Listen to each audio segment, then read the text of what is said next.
Bonjour et bienvenue à cette deuxième partie de l'entretien clinique. Bienvenue dans ce poste. Nous allons voir dans cette partie en fait une patiente et on va détailler l'entretien clinique au travers de sa fiche clinique. Alors, je vais m'enlever un petit peu sur le côté, voilà, pour pas gêner. Voilà, voilà. Voilà.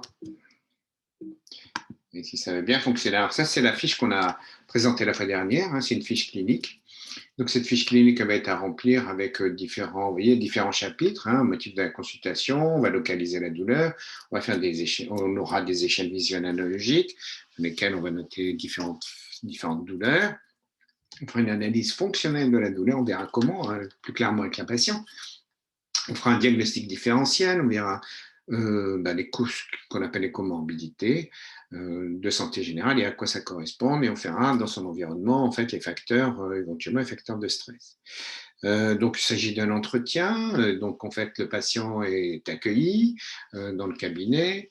Donc bonjour monsieur, bonjour madame, veuillez vous asseoir, je vous en prie, qu'est-ce qui vous amène? Et le patient on décrit sa douleur et on le laisse décrire sa douleur. On dit voilà, j'ai mal à la mâchoire, vous reprenez, vous avez mal à la mâchoire. Donc vous l'invitez à poursuivre et vous le laissez poursuivre comme ça pendant quelques minutes. Au bout de ces quelques minutes, lorsque le patient commence à prendre ses aises, enfin, commence à être voilà, confortable et que vous aussi vous êtes confortable, à ce moment-là, vous dites, vous reformulez. C'est-à-dire que vous dites, bon, bien, alors si je comprends bien, et là vous sortez la fiche clinique, il dit on va noter ça, donc voilà, vous venez donc, vous notez le nom, etc., et le motif, et là commence vraiment vraiment la consultation et l'entretien semi-directif. Semi-directif, ça veut dire qu'en fait, vous allez le diriger, mais vous allez aussi laisser le patient s'exprimer entre les questions. Donc voilà, il s'agit d'une dame de 35 ans qui vient pour motif de consultation, une douleur à la mâchoire qui dure depuis 3 mois. Et donc, elle était voir son dentiste, on aussi l'adresse à l'orthodontiste. Et puis, l'orthodontiste nous l'adresse ici en consultation hospitalière en disant oui, il faudrait revoir l'occlusion. Évidemment, mais on notera par ailleurs que la patiente, elle est tout à fait satisfaite de son traitement, l'orthodontie qui est d'ailleurs tout à fait en lui-même satisfaisant. Alors, on demande toujours aux patients de venir au minimum avec une radiographie panoramique qui présente les ATM à droite et à gauche. Et on peut voir ici pour cette patiente que les contours des ATM sont nets, clairs, que elles sont bien rhomboïdes, bien contourés, et que donc elles ne présentent pas de problème purement articulaire. Déjà, les premiers éléments du diagnostic différentiel sont faits. Ensuite, voici, bon, ça c'est l'ensemble des documents que vous pouvez avoir, mais c'est surtout la fiche que vous avez à droite, et bien qu'on va commenter. Donc, on va noter d'abord le motif de la consultation, ici la douleur de la mâchoire depuis 3 mois. On notera ensuite, un petit peu plus bas ici, que il y a 2 cases, douleur et une case aussi handicap. Alors la case de handicap, elle est notée si le patient vient pour un handicap. Un handicap, ça veut dire qu'en fait, soit il a un blocage, soit il a des bruits qui produisent un handicap en fait social et qu'il voudrait bien trouver une solution par rapport à ça. Et donc c'est un motif valable de consultation. Ensuite, on va demander, dans le cas d'une douleur, puisque là il s'agit d'une douleur, et de localiser cette douleur. Donc on demande, bah, vous avez mal, montrez-moi où vous avez mal. Donc le patient dit, voilà, j'ai mal ici, là, donc on va localiser. Et puis, bah, est-ce que c'est fixe? Est-ce que ça irradie? Enfin, ça diffuse? Oui, oui, ça diffuse vers le bas. Et donc on va faire une petite flèche, comme voilà ici, une petite flèche, vous voyez, vers le bas, où on va noter en fait la douleur, la localisation et puis les irradiations. On va noter également, on a ici des douleurs surviennent. Par ailleurs, en posant la question, est-ce que vous avez d'autres douleurs par ailleurs? Eh bien, le patient va dire oui, j'ai mal aussi, j'ai mal au dos, et j'ai mal ici, au cervical, j'ai mal à la tête, enfin bref, vous notez l'ensemble des douleurs. Ensuite, on a les échelles fameuses analogiques. Donc, vous voyez qu'il y a 3 échelles analogiques. c'est analogique sur un petit trait qui fait à peu près 10 centimètres. Donc, pour une douleur en permanence, pour une douleur en crise et pour une douleur en fonction. Alors, cette documentation est très importante parce que ça va définir un petit peu le niveau, la complexité, le niveau de prise en charge. Très important de noter euh, la forme de la douleur, hein, et puis son intensité. Donc, on notera la fréquence. Donc, on va un petit peu, on va un petit peu détailler un petit peu ces échelles visuelles-analogiques. Donc, les douleurs en fonction, c'est une douleur purement organique. Donc, le traitement, il est biomédical. Alors, médical, c'est-à-dire qu'en fait, ce qu'on connaît classiquement, c'est des traitements anti-inflammatoires, antalgiques, avec éventuellement des gouttières, puis des exercices pour la rééducation. C'est à différencier d'une douleur spontanée, qui est un trouble douloureux. Une douleur spontanée, ça arrive le matin, dans la journée, etc. Ce n'est pas lié à la fonction.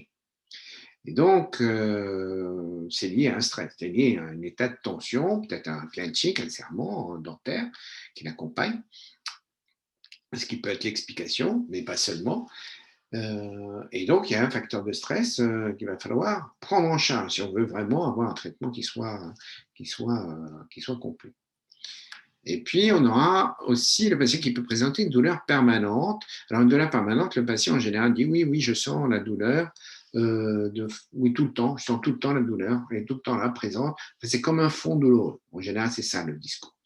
Alors là, il faut faire attention parce que là, on est face à un dysfonctionnement de la somesthésie douloureuse, dysfonctionnement du fonctionnement même de la douleur. Donc, le patient-là ne peut pas être pris en charge dans un cabinet d'orthodontie, même dans le cabinet médical. Ça nécessite en fait vraiment une consultation spécialisée. Et cette consultation spécialisée fait chez des spécialistes de la douleur. Il en existe quelques-uns, pas beaucoup peut-être en France, mais en tout cas, il y a des centres médicaux, enfin des centres hospitaliers, dans lesquels il y a un service de la douleur. Et normalement, dans tous les CHU, il y a un centre du traitement, de l'évaluation et du traitement de la douleur. Je vais essayer de me remettre ici si je peux. On va se remettre comme ça. Voilà, que vous me voyez un petit peu. Analyse fonctionnelle de la douleur maintenant. Alors, donc, c'est un petit peu plus bas, vous voyez tout ce discours et toutes ces annotations qui sont un petit peu en bas de la partie droite de la page. C'est dédié à ce qu'on appelle l'analyse fonctionnelle de la douleur, c'est-à-dire qu'en fait, les comportements qui s'associent en fait à la douleur. Donc, pour nous, Madame S indique qu'elle a une douleur à type de pression, avec des crises de douleur qui durent environ 3/4 d'heure. La douleur survient également lors de la mastication, ce qui l'oblige à arrêter lorsque les aliments sont trop durs. La douleur survient spontanément et surtout le soir, souvent lorsqu'elle est fatiguée ou après une dure journée de travail. Elle prend de l'aspirine pour calmer sa douleur. Elle ne se souvient pas des circonstances particulières qui ont provoqué son symptôme. Ça peut arriver, hein, des circonstances, mais celui-ci dure depuis environ 3 mois, c'est-à-dire que son symptôme dure depuis 3 mois et elle est inquiète parce que cette douleur a tendance à augmenter avec le temps.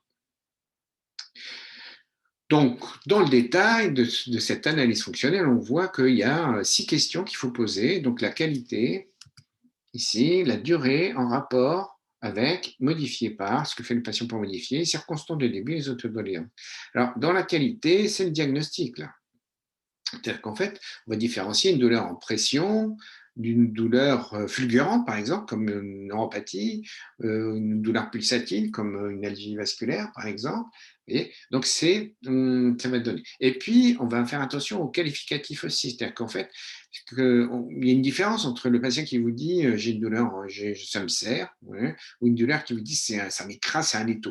Il y a une intensité émotionnelle dans la qualification de douleur. Donc, il y a un effet affectif, en fait, dans cette douleur. Donc, on est ensuite dans la durée, le temps, la douleur. Mais surtout, on va noter depuis combien de temps dure la douleur. Ça, c'est important de le noter, puisqu'en fait, lorsque la douleur dure et lorsqu'elle dure trop longtemps, elle se chronicise, c'est-à-dire qu'elle devient partie enfin, elle se mémorise en quelque sorte. Vous voyez, et que donc c'est une douleur qui devient, qui est une douleur fréquente, qui revient, et qui a tendance à s'incruster. Et plus la douleur dure depuis longtemps, et plus le traitement va être long, en fait, peut-être pas difficile, mais en tout cas, ça va mettre longtemps en fait à se résorber. Donc, en rapport avec, c'est-à-dire que c'est en rapport. Alors, on va demander c'est avec quoi arrive la douleur, c'est ce qu'on avait dit tout à l'heure. Donc, la mastication ou en fin de la journée, c'est pas la même chose. C'est-à-dire qu'en mastication, on comprend bien que là, c'est une douleur en fonction, et en fin de journée, avec la fatigue, c'est là une douleur spontanée. Voilà. Alors, que fait le patient pour modifier sa douleur? Donc, il a un arrêt de mastication, c'est ce qu'on a dit. Donc, voilà, elle prend de l'aspirine et elle fait du repos. Alors, on accorde de l'importance quand même à l'effet psychosocial en fait du comportement, c'est-à-dire qu'est-ce que la douleur, quand c'est un trouble douloureux, il y a un arrêt en fait du fonctionnement social. Lorsque la douleur n'a pas de retentissement social, c'est-à-dire qu'en fait le patient, même si le douloureux n'arrête pas de fonctionner normalement, c'est une douleur aiguë. Voilà. Alors, circonstance de début, alors quelquefois le patient lui se souvient de la façon dont c'est, et surtout lorsque c'est une douleur aiguë, c'est-à-dire qu'en fait, il a mangé un morceau de pain un jour, et puis il a tiré dessus, ça lui a fait mal, et puis depuis, c'est resté. Donc ça, c'est les circonstances de début. En général, c'est encadré dans un environnement particulier. Mais c'est une circonstance de début. Quelquefois, ça peut être le patient ne s'en rend pas compte tout de suite, mais ça peut être à l'occasion, par exemple, d'un stress aigu, d'un deuil, d'un examen, vous voyez. Mais ça, on pourra le déterminer un petit peu plus tard. Et là maintenant, le patient ne peut pas toujours répondre à cette question-là. Alors, autre doléance, c'est une question ouverte. Donc, elle dit que la douleur augmente avec le temps, mais ça reste une question ouverte qui pourrait faire surgir euh, d'autres expressions un petit peu plus tard. Ensuite, on va passer aux troubles fonctionnels. Alors, un trouble fonctionnel qu'on voit ici en haut de la page à droite, ici. Donc, on va demander au patient s'il a une sensibilité, s'il a un problème oculaire ou auriculaire, s'il y a des troubles digestifs, des troubles du sommeil. Donc là, elle dit que d'aucun trouble ou de douleur dans la région faciale. Donc, la myopie, mais elle est traitée et elle est confortable avec ses lunettes, et donc elle est bien rétablie.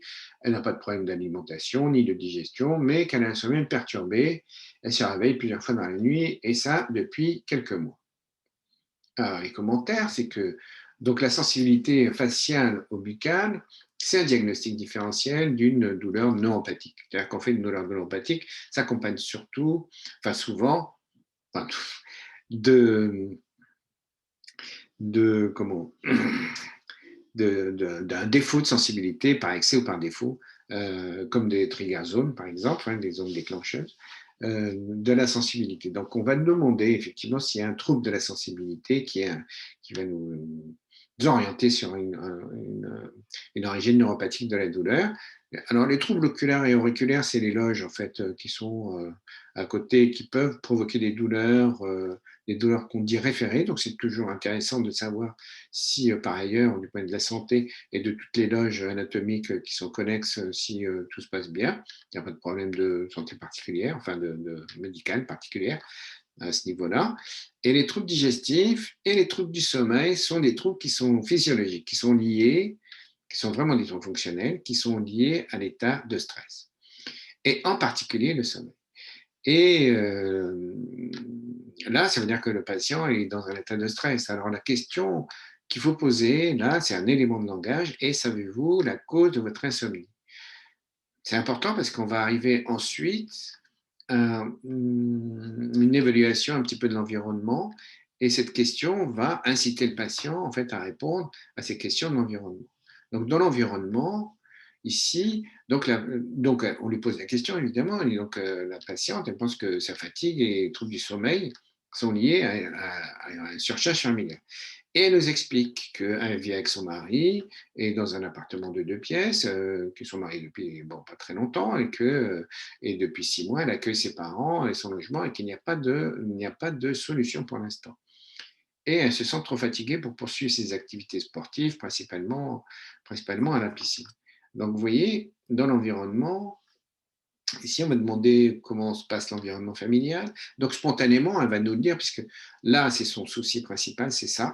et puis que le sommeil, il est en rapport avec ça, parce qu'elle se rend bien compte qu'elle est tendue, fatiguée, et que la fatigue, elle vient de cet accueil familial, donc elle va le signaler. D'un point de vue professionnel, on pose la question, comment ça va? Apparemment pas de problème, qu'elle arrête le sport, toujours pour des raisons de fatigue, et on notera au niveau du fonctionnement global. Alors, qu'est-ce que c'est que le fonctionnement global? C'est le niveau de difficulté psychosociale.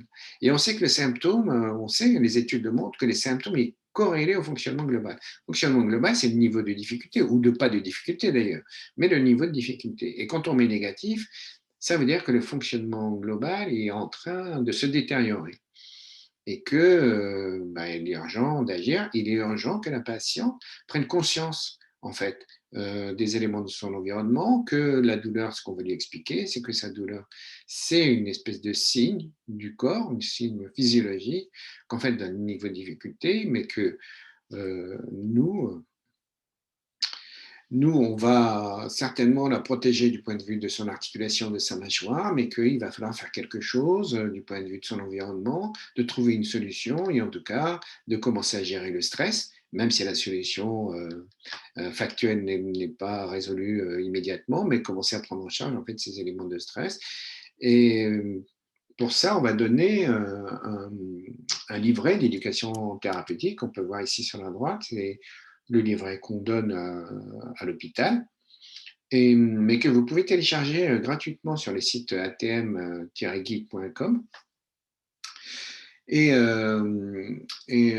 qui va lui permettre en fait à la fois qu'elle aura des renseignements sur son trouble être douloureux, donc qui va confirmer un petit peu ce qu'on lui dit, ce qu'on lui a déjà dit à propos à propos du lien entre sa douleur et son stress, qui va lui indiquer en fait la façon de prendre soin de sa mâchoire, qui va lui indiquer les premiers exercices à faire, qui va lui indiquer également comment gérer le stress, quels sont les premiers éléments pour la gestion du stress, comme la respiration, et puis comme une bibliothérapie également, c'est-à-dire qu'on va quelques bouquins, tout ça c'est noté dans le livret d'information, et puis tout en dernier, les différentes orthèses qu'elle pourra avoir, ou qu'elle pourrait avoir éventuellement. Donc, à la fin de la consultation, enfin, à la fin de cette premier stade de consultation, puisqu'ensuite il y aura l'examen clinique, donc la dame, Madame S, prend conscience de l'effet de son état de tension sur son symptôme douloureux. Donc, on va préciser ensuite le diagnostic et on va, à la fin de la consultation, lui donner, évidemment, on va prendre en charge globalement son trouble douloureux par de l'éducation thérapeutique. Voilà, écoutez, je vous remercie d'avoir suivi ce post et puis il y aura